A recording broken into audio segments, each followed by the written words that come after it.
Japanese. It's such a beautiful language, but it's really hard to learn. It's kind of generally universally known as one of the hardest languages to master.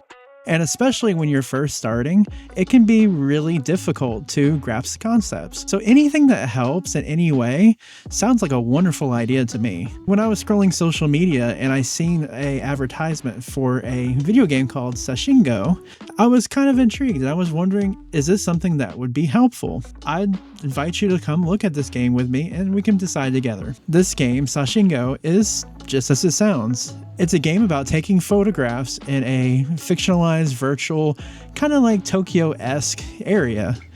As you do, the game shows you what the word is for each picture you take.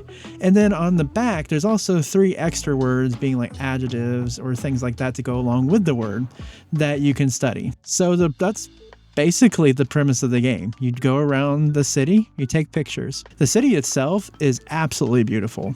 I really love the graphics in this game, and especially when it's raining, it's really pretty. The sound is really nice too. The whole soundscape in the city has a wonderful feel to it and just reminds me a bit of when I was in Japan myself. I like just walking around. It's really cool. Really in the atmosphere.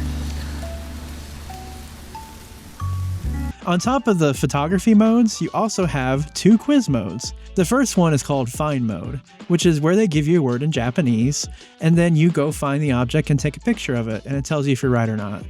The second one's more of a formal quiz. It asks you about those 3 extra words that are in the back of each card, and you select the meaning of the word is for each word.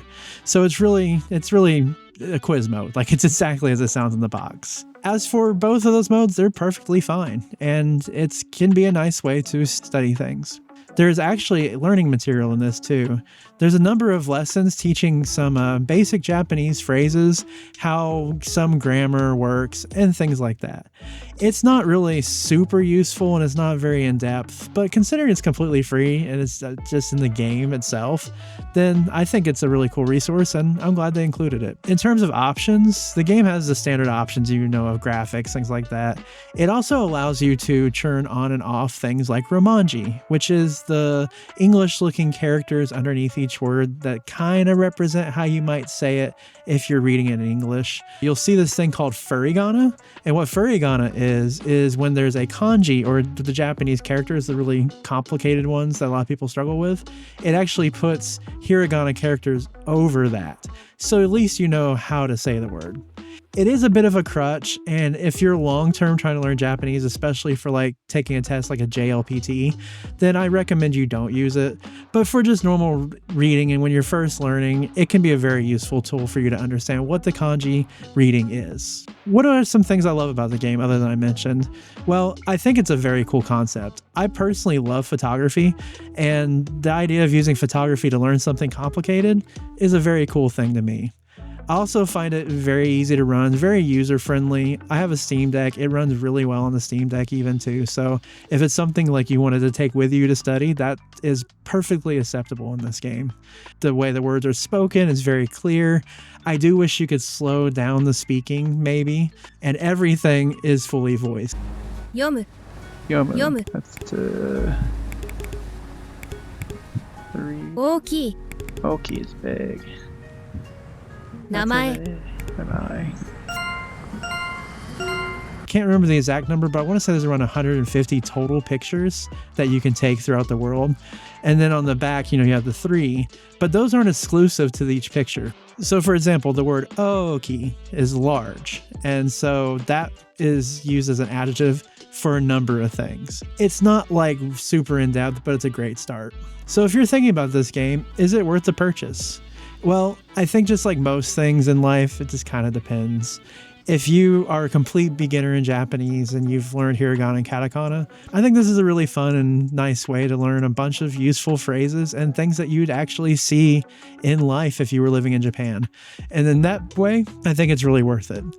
That said, I don't know how the prices is everywhere, but in the US, I want to say it was $20 normally to buy, and I don't think it's worth that much, just because you honestly can take pictures of everything in about 45 minutes.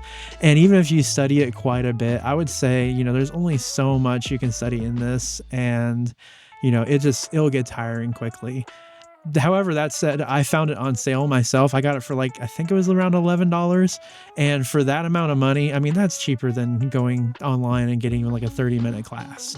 So when you look at it that way, it's super useful if you fall into that little niche of, you know, you're just starting out, you need to know some simple phrases.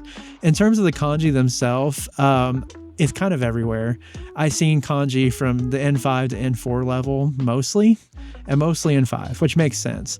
And just some of it, just because it is like daily life stuff, there is some harder kanji. For example, the word dirty. The kanji used in the word dirty is an N2 level kanji for dirt. In that way, it's not going to be super helpful if you're like trying to learn specific kanji for like the JLPT, for example.